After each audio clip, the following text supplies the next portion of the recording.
रासायनिक अभिक्रिया समीक्षा बोलो। दो या दो से अधिक तत्व आपस में संयोग करते तो उसे भिन्न गुण वाले नए तत्वों का निर्माण होता है। और इसका क्या मतलब हुआ? देखो, दो या दो से, दो भी हो सकता है या उससे ज्यादा भी हो सकता है। दो तत्व जो आपस में मिलकर नया तत्व या यौगिक, नया यौगिक बनाता है। जैसे मान लो यहाँ पर दो तत्व, यहाँ पर क्या है सी प्लस, क्या बनेगा? ये भी एक तत्व है और ये भी एक तत्व है। दो तत्व मिलकर क्या बनाया? ये क्या चीज है? यौगिक है। दो तत्व मिलकर एक यौगिक बनाया, जो कि वो यौगिक इन दोनों से अलग है। उसी को क्या बोलेंगे? रासायनिक अभिक्रिया। क्लियर हो गया ना? दो तत्व मिला और एक नया तत्व या यौगिक का निर्माण कर दिया। ठीक ना? तत्व है यौगिक का निर्माण किया, यानी कह सकते हो कि तत्व मिलकर क्या? यौगिक। तत्व मिलकर यौगिक। अब ये कहेंगे यौगिक मिलकर यौगिक बन सकता है, लेकिन तत्व दो तत्व मिलेगा नहीं तो एक ही तत्व मिलकर क्या बनेगा? तो उसी परमाणु का भले दो तीन गो बॉन्ड वाला अणु ही बन सकता है। ठीक है, तो इतना याद हो गया। अगला क्वेश्चन जो आ गया, यानी दो तत्व आपस में संयोग करके नए यौगिक, नए भिन्न गुण वाले यौगिक का निर्माण किया, उसको हम लोग बोलते हैं। अब ये बताओ, रासायनिक समीकरण अभी बताई थी। समीक्षा क्या बोली थी? रासायनिक समीकरण से कहते हैं जिसमें पदार्थों को संकेतों एवं सूत्रों। हाँ, यही बात यहाँ समझोगे। जो तत्व है उसको काची में लिख रहे हैं, उसके संकेत है ना। कार्बन क्या है? कार्बन कोई तत्व है, उसका संकेत क्या है? सी। तो देखो, रासायनिक अभिक्रिया में भाग लेने वाले तत्व को उसके संकेत के या सूत्र कह सकते हो। कार्बन के सूत्र क्या? सी है ना, उसके संकेत के रूप में दिखा रहे हो, उसी को रासायनिक समीकरण कहोगे। यानी कह सकते हो, अब जैसे यहाँ पर है H और यहाँ Cl, तो ये क्या है? सूत्र है ना, किसका? हाइड्रोक्लोरीन का। तो ये दिखाने के जो होता है वही उसका समीकरण होता है। या सब हो गया? समझ में आया कि नहीं? रासायनिक, देखो रासायनिक अभिक्रिया तुम लोग देखे हो ना। रासायनिक अभिक्रिया यानी दो या दो से अधिक तत्व मिलके क्या बनाया? नए गुण वाले यौगिक बना दिया। तो जब यौगिक बन रहा है तो उसमें जो भाग लेने वाला तत्व है उसको संकेत में या सूत्र के रूप में दिखा रहे हैं, उसी को बोलते हैं क्या? लिखा गया। लिखते भी चलो लोग, क्वेश्चन डालो।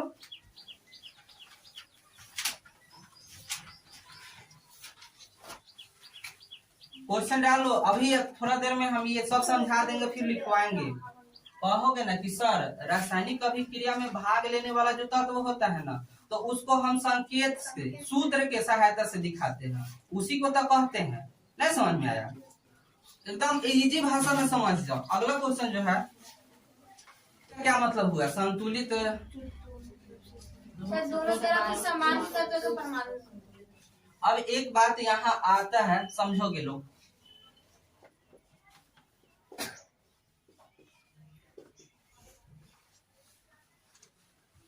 संतुलित रासायनिक समीकरण क्या होता है? तो देखो, दो तत्व मिलता है तो क्या बनता है?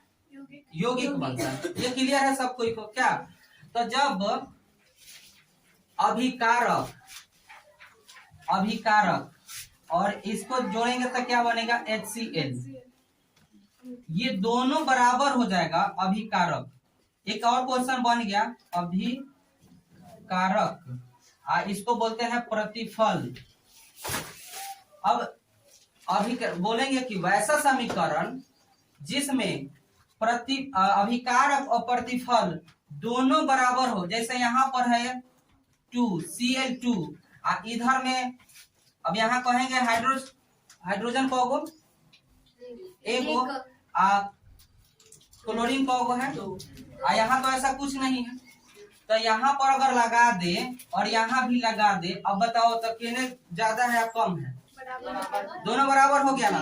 तो यही बात बोलना होगा कि वैसे समीकरण ये प्रतिफल और अभिकारक दोनों बराबर हो उसको बोलेंगे काची संतुलित रासायनिक समीकरण। ये क्लियर हो गया ना। अब एक चीज और, अभिकारक किसे कहते हैं?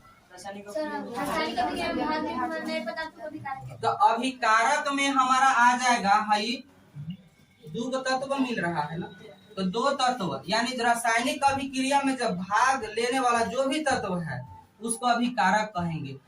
ये प्रतिफल किसको कहेंगे? हाँ, तो अभिक्रिया के बाद यानी अभिक्रिया हो रहा है ना दो तत्व, उन दोनों अभिक्रिया के बाद जो नया पदार्थ बनता है उसको हम लोग बोलेंगे प्रतिफल। क्लियर हो गया ना। तो ये भी क्वेश्चन यहाँ पर तुम लोग डाली दो, लिखते जाओ। जैसे ये वीडियो खत्म होगा तुम लोग को लिखना पड़ेगा। यहाँ एक और क्वेश्चन हो गया अभिकारक और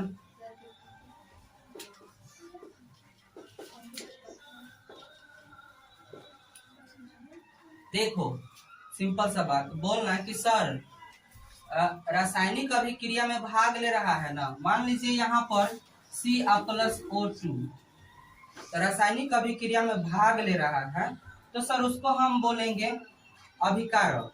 और रासायनिक अभिक्रिया के बाद जो नया पदार्थ बनेगा उसको हम बोलेंगे, यानी हाई बोल दिए इसको अभिकारक, इसको बोल दिए अभिकारक, है ना।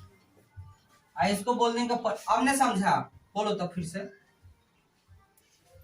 बोलो। किसको बोलेंगे? प्रतिफल। प्रतिफल केवल बता दो बस, तुम बोलो प्रतिफल किसको कहेंगे? रासायनिक अभिक्रिया के बाद जो नया पदार्थ बनता है, यही ना अन्य दिखाई नहीं दे रहा है, हाई जो है भाग ले रहा है, मिल रहा है, तब इसको बोलेंगे अभिकारक। हाई क्या हुआ? बन गया, तैयार हो गया, उसको प्रतिफल बोल देंगे। अभी भी नहीं समझ में आया है?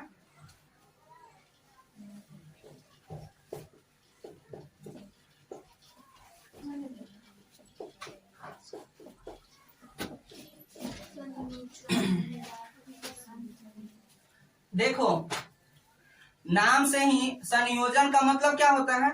जुड़ना ना। देखो संयोजन का मतलब होता है जुड़ना। अब यहाँ एक चीज समझोगे, CaO2 कार्बन C होता है, ऑक्सीजन, ये दोनों एक है कि अलग है? कार्बन अलग है, ऑक्सीजन अलग, दोनों अलग है। और ये जब दोनों जुड़ जाएगा तो एक हो जाएगा। तो एक नहीं, इसका गुण कुछ और है, इसका गुण कुछ और है, और जब मिल के बना उसका भी गुण कुछ और है। तो बस यही डिफिनेशन कहेंगे संयोजन अभिक्रिया में कि दो या दो से अधिक, हो सकता है कि दुइये गो है, हो सकता है कि तीनों गो हो सकता है, तो दो या दो से अधिक पदार्थ मिल गया और नए पदार्थ का निर्माण कर दिया, ठीक ना, तो उसको बोल देंगे संयोजन अभिक्रिया। जिस तरीका से क्या रासायनिक अभिक्रिया में होता है ना, दो को जुड़ के नया पदार्थ बनता है, तो यहाँ वही चीज है संयोजन में। क्लियर हो गया ना? किसको बोलेंगे संयोजन? याद हो गया ना सबको? दो को पदार्थ मिला, नया पदार्थ बना, पहले वाले पदार्थ से नया वाला अलग है गुण में, ठीक है ना, उसको बोलेंगे। चलो अगला है वियोजन।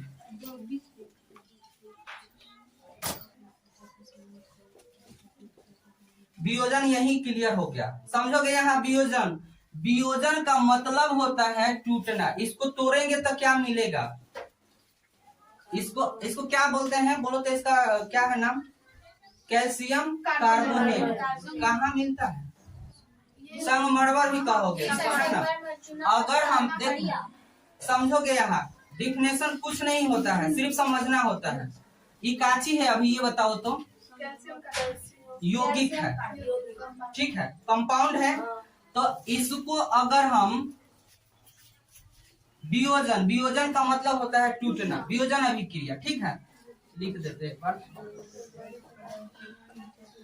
तो यहाँ सिंपल सा बात बोलोगे, वैसी अभिक्रिया जिसमें किसी यौगिक को टूटने से दो या दो से अधिक तत्व, ठीक है ना, प्राप्त होते हैं या यौगिक प्राप्त होते हैं, उसी को हम बोलेंगे क्या चीज? वियोजन। वियोजन का मतलब समझ में आया ना? टूटना। नहीं समझी?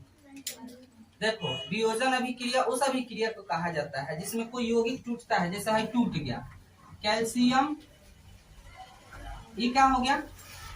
कैल्शियम ऑक्साइड, और इसमें से CO2 टूटा। तो ये मिला कि जब किसी हम यौगिक को तोड़े और उसमें से दो यौगिक प्राप्त होगा जो कि दोनों अलग है, तो उसको हम वियोजन बोलेंगे। नहीं याद हुआ? नहीं क्लियर हुआ?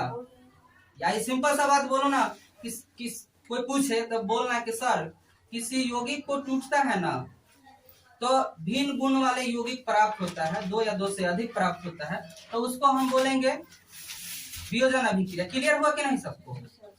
तो यौगिक में जैसे हाई है, इसको तोड़ दिए तो यहाँ ये चीज प्राप्त हो गया। कॉमन। अगला क्वेश्चन हो गया विद्युत अपघट। एक विलयन है, घोल है। घोल समझते हो ना लोग? विलयन, जिस नमक को घोल दिए हो जल के अंदर, सोल्यूशन कह सकते हो। तब समझोगे एक विलयन में क्या कहा जाता है? यहाँ विद्युत अपघट्य। पहले ये बात समझो, विद्युत का मतलब तो सब कोई जानता है, बिजली, है ना? विद्युत अपघट्य का मतलब होता है टूटना, यानी बिजली के द्वारा किसी भी चीज को तोड़ना। माने तो बोलेंगे कि वैसी अभिक्रिया जिसमें विद्युत धारा प्रवाहित किया जाता है तो उसका अपघटन हो जाता है, यानी वो टूट जाता है, उसको बोलते हैं विद्युत अपघट्य। वैसी अभिक्रिया, याद हो रहा है? वैसी अभिक्रिया जिसमें विद्युत धारा प्रवाहित किया जाता है और उसका अपघटन हो जाता है। अब ये चीज कैसे होता है ये समझो। ये घोल है, इसमें मान लो यहाँ पर विद्युत धारा प्रवाहित कर रहे हैं, तो क्या हो रहा है कि ये जो है दो भाग में बट जा रहा है टूट के। एक तो ये जो है, ये लोग समझते हो प्लस माइनस, प्लस माइनस को क्या बोलते हैं? Cathode anode. जानते हो लोग? कैथोड बैटरी का चाप लगाने वाला, जानते हो? तो जहां प्लस का साइन होता है ना, उसको एनोड बोला जाता है, ठीक है? और जहां माइनस के साइन तो कैथोड बोला जाता है। तो ये चीज जैसे ना इसमें विद्युत धारा प्रवाहित करेंगे, मान लो बैटरी से ही कर रहे हैं, तो उसके जहां प्लस चार्ज है तो वहां पे क्लोरीन इकट्ठा हो जाएगा, और जहां माइनस एनोड पर क्या इकट्ठा हो गया? ये क्या है? सोडियम इकट्ठा हो गया। क्लियर हो गया ना सबको? बोलना कि सर किसी विलयन में ना विद्युत धारा प्रवाहित करेंगे तो वो सर टूट जाएगा, उसका अपघटन हो जाएगा। सर उसी को तो बोलेंगे क्या है? नहीं याद हुआ? विद्युत के द्वारा किसी चीज का अपघटन करना। हो गया डिफिनेशन।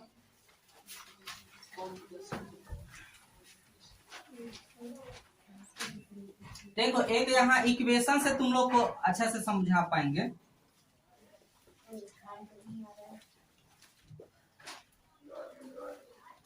समझोगे?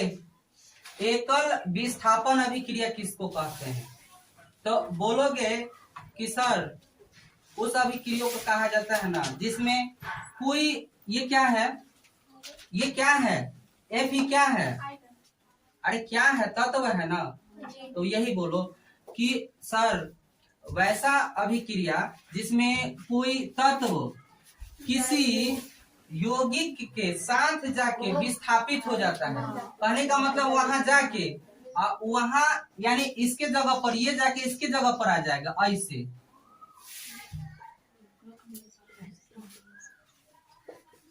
और इसको हटा देगा। क्या देखे हो? यही चीज याद रखना है। एकल विस्थापन में क्या हुआ? एक तत्व यहाँ से गया और उस यौगिक के तत्व के साथ विस्थापित कर लिया, और वहां से एक तत्व जो है हट गया, उसके जगह से हट गया, दूसरा के वहां विस्थापित हो गया। डिफिनेशन खत्म।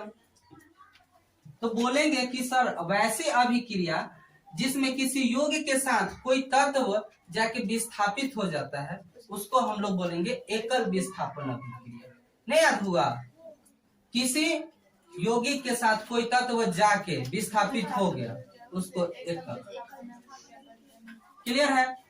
उभय विस्थापन।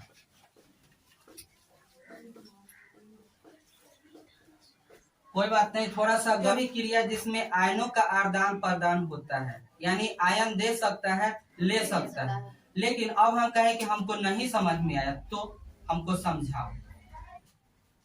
ये तो पता है सबको, ये क्या है?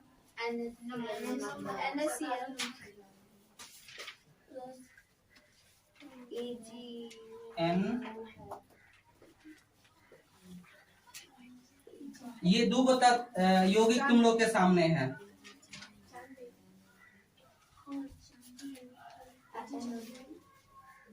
इसको क्या बोलते हैं? सिल्वर। आ इसको नाइट्रेट। आ इसको सोडियम क्लोराइड। तो अब देखो क्या हो रहा है, हाई वाला यहाँ देखोगे, यहाँ आ गया, ये क्या बन गया? Silver chloride. और इसके साथ किसके साथ हुआ? इसके साथ ना। अब ये वाला हो गया इसके साथ NaNO3 सोडियम नाइट्रेट। अब क्या हो रहा है देखो तो, इस समझोगे, इसके साथ ही इसका संबंध हो गया ना, और इसके देखना यहाँ पर दो यौगिक है, ये दोनों अपना आयन को ले दे कर रहा है, ये उसको दे के दूसरा चीज बना लिया, वो उसको देकर, नहीं समझ में आ रहा है? यहाँ सोडियम इसके नाइट्रेट के साथ मिलके सोडियम नाइट्रेट बना लिया। ये जो है देखो अवक्षेपण,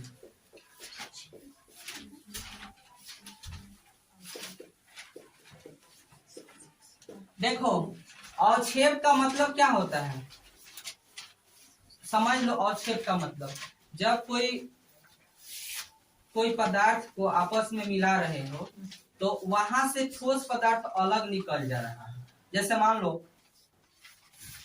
किसी भी विलयन बनाते हो ना, विलयन, तो पानी के अंदर कोई चीज घुलाओगे, चीनी घुलाओगे, लेकिन चीनी के साथ कोई अगर कंकर होगा तो वो घुलेगा, अलग हो जाएगा ना, तो उसको बोलेंगे अवक्षेपण। तो बोलेंगे कि वैसे अभिक्रिया जिसमें कोई पदार्थ अवक्षेप के रूप में अलग हो जाता है, समझ में आ रहा है? वैसी अभिक्रिया जिसमें कोई पदार्थ अवक्षेप के रूप में, मतलब अवशिष्ट पदार्थ के रूप में अलग हो गया, उसको अवक्षेपण अभिक्रिया बोलेंगे। यहाँ इसका तो उदाहरण नहीं है। उदासीनी है ना अगला क्वेश्चन।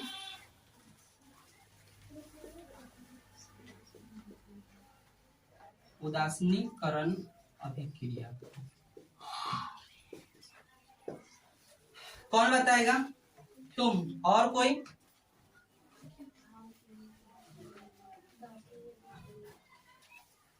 अच्छा तुम बताओगे, एक उदाहरण के साथ समझाना होगा।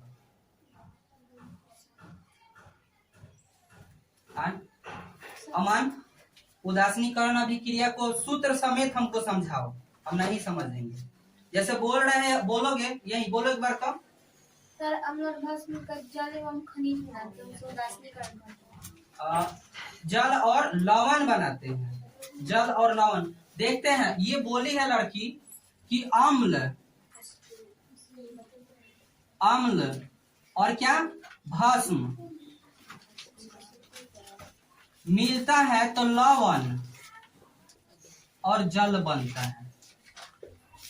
कैसे हम समझे इस चीज को? मतलब वैसी अभिक्रिया जिसमें अम्ल, तो अम्ल का एक बड़ा फेमस नाम है, ये हाइकाची है। कौन नहीं जानता है इसको? कहाँ निकलेगा? हमारे पेट में निकलता है। हाई क्या है?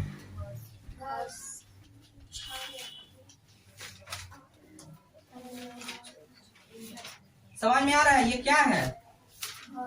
भस्म है। तो इधर मिलेगा तो NaCl, लवण के सूत्र, नमक के सूत्र यही ना है। तो यहाँ देखो तो बैलेंस है कि बैलेंस करना पड़ेगा। करना पड़ेगा। हाँ? नहीं सर, करना पड़ेगा। मारेंगे ना, मरिए जाएंगे। अब देखो यहाँ N यहाँ से Cl हो गया, NaCl क्लियर हो गया। अब 2 को जल है NaH2O, तो H एगो यहाँ है, एगो यहाँ है, हो गया कि ना बैलेंस। तो यहाँ ये याद रखोगे कि भस्म कौन है, पूछ सकता है, ठीक ना। तो ये क्लियर हो गया ना, अम्ल और भस्म मिलकर नमक और पानी बनाया, उसको बोल देंगे उदासीनीकरण अभिक्रिया। क्लियर हो। प्रकाश रासायनिक अभिक्रिया समझने से पहले हम लोग एक उदाहरण देखते हैं। काची है मन, ये वाला H2 माने क्या है, हाइड्रोजन। आई ये क्या है, क्लोरीन है। ये जानते हो, अगर इसको ठंडा में रखोगे ना तो कुछ हो नहीं होगा। ये दोनों अगर एक साथ ठंडे में अंधेरे में रखते हो कोई दिक्कत नहीं है, लेकिन इसको अगर धूप में रख दोगे, इसको अगर धूप में रख देते हो तो जानते हो ये क्या बन जाएगा, जो हमारे पेट में निकलता है, क्या चीज, धूप में। अगर बाहर है, अंदर है, कहीं अंधेरे में कोई दिक्कत नहीं, और धूप उसमें रखो, धूप में तो सीधे बदल के ये जैसे कि मान लो लोग कहे बोलता है कि खांसी के जो सिरप है धूप में मत रखना, नहीं तो जहर बन जाएगा। कभी भी कोई भी दवा हो उसको धूप में नहीं रखना चाहिए, नहीं तो वो जानते हो सूर्य के प्रकाश से अभिक्रिया करके किसी और चीज में बदल जाएगा। बात समझ में आ रहा है ना। तो यही चीज है, वैसे अभिक्रिया जो प्रकाश की उपस्थिति में पूरा होता है उसको क्या बोलेंगे, प्रकाश रासायनिक अभिक्रिया। अब रेडॉक्स,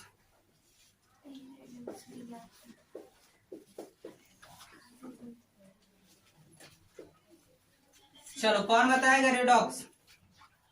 जिसमें उपचयन और अपचयन अभिक्रिया होती है उसे रेडॉक्स कहते हैं। जिसको कभी ऑक्सीकरण और अवकरण, यानी वैसी अभिक्रिया जिसमें ऑक्सीकरण भी होता है और अवकरण भी होता है। अब देखो एक क्वेश्चन आ गया यहाँ पर, देखते हैं कहाँ पर है ये। पहले ऑक्सीकरण अवकरण समझ लेते हैं।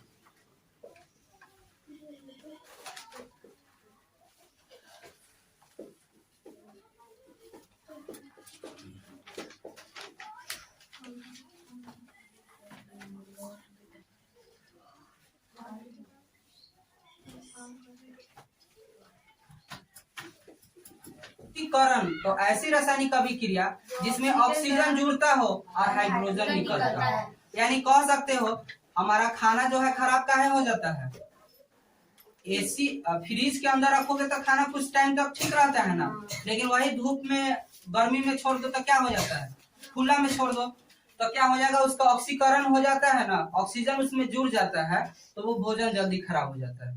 अवकरण में इसका ठीक उल्टा, वैसे रासायनिक अभिक्रिया जिसमें हाइड्रोजन जुड़ता है ऑक्सीजन निकलता है, हाइड्रोजन जुड़ेगा ऑक्सीजन निकलेगा, उसमें ऑक्सीजन जुड़ेगा हाइड्रोजन निकलेगा, ठीक है ना। अब एक और क्वेश्चन यहाँ पर आ गया तो 16 नंबर पर लास्ट कर देते हैं। दहन, कौन बताएगा दहन, सबको पता है, बोलो अमन। ऑक्सीजन को जब कोई पदार्थ ऑक्सीजन के उपस्थिति में जलता है और उससे क्या है ऊष्मा और ऊर्जा देता है, उसको दहन बोलते हैं। क्लियर हो गया ना सबको। और एक एक करके सब लिख दो, ये चैप्टर लगभग खत्म है और छोटे मोटे होगा तो बाद में हम इस पर वीडियो बना देंगे, ठीक है। ऑक्सीजन की उपस्थिति में कोई पदार्थ जलता है जिससे ऊष्मा और ऊर्जा उत्पन्न होती है। अब इसमें से नोट्स निकालना होगा ना, तो अगले यहाँ जलवन था, चलो ज्वलन ताप ना बोली हो। जी सर। कहने का अर्थ है ज्वलन ताप का मतलब ताप माने वह ताप जहाँ से कोई पदार्थ जलना शुरू हो जाता है। जैसा मान लो अब आग जलाते हो तो आग जलाते ही कोई पकड़ लेता है, पहले वो गर्म होता है, गर्म होने के बाद वो स्टार्ट होता है जलना, तो उसी को तो ज्वलन ताप